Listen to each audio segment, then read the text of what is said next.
Alors, concernant les élections, il y a deux éléments qui sont décisifs.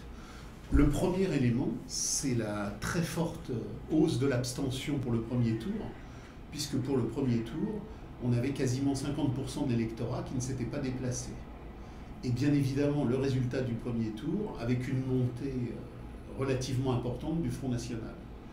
Alors, ces deux éléments sont à mettre en correspondance, puisque quand on fait une analyse détaillée et de l'abstention et du vote Front National, on voit que dans les territoires de forte abstention, comme dans les territoires de forte imprégnation Front National, on a une correspondance avec l'électorat prolétarien traditionnel.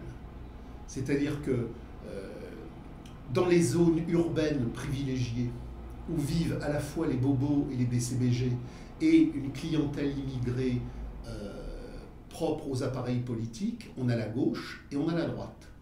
Les zones d'implantation du FN et les zones d'implantation de l'abstention sont les vastes zones périurbaines où le prolétariat des mégapoles a été contraint à l'exil dans le cadre des restructurations capitalistes et des modifications urbanistiques.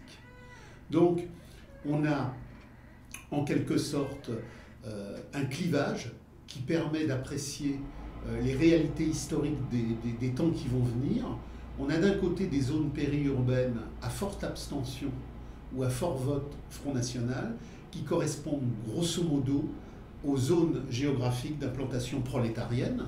Et on a de l'autre côté des zones à plus forte participation et qui sont essentiellement les grandes mégapoles, avec le clientélisme immigré qui est rattaché pour une part à l'UMP et pour une part beaucoup plus importante à la gauche, puisque la gauche a fait justement du vote immigré un vote de sauvetage.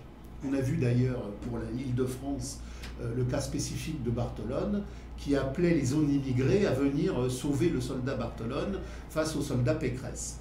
Donc, ce qui est intéressant, même si le deuxième tour a vu une remontée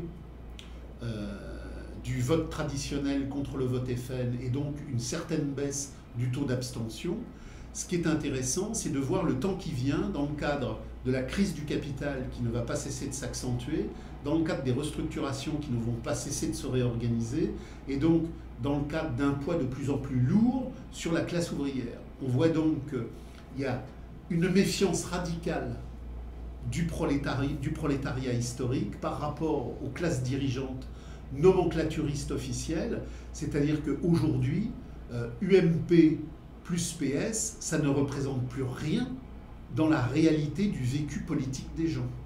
Donc, on a aujourd'hui, en quelque sorte, un tournant pour les temps qui viennent et pour la compréhension radicale de ce que vont produire les luttes de classe qui vont venir. C'est-à-dire que l'appareil politique du capital traditionnel est totalement décrédibilisé. Et on verra d'ailleurs aux présidentielles qu'il y aura... Alors, les présidentielles, c'est très très clair. Le gouvernement du spectacle mondial joue sur un deuxième tour Marine Le Pen, Juppé.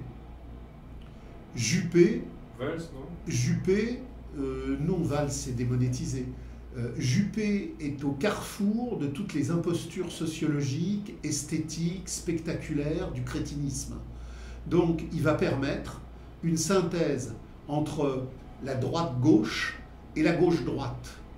Donc on aura un deuxième tour Marine Le Pen avec Juppé, et on aura bien évidemment la réitération de toutes les messes antifascistes, antiracistes, par lequel le gouvernement du spectacle mondial veut perpétuer le règne de la marchandise, et on aura donc très probablement un Juppé au second tour. Si on n'a pas ce cas de figure avec Juppé, on l'aura avec quelqu'un d'autre. Mais il faut bien voir que Juppé, l'ancien repris de justice, est remis en marche par le système, parce que le système sait qu'aujourd'hui, la montgolfière Hollande s'est totalement dégonflée, et qu'il n'y a pas de projet capitaliste otaniste plus certain que celui de Juppé. Juppé, l'assassin de Kadhafi.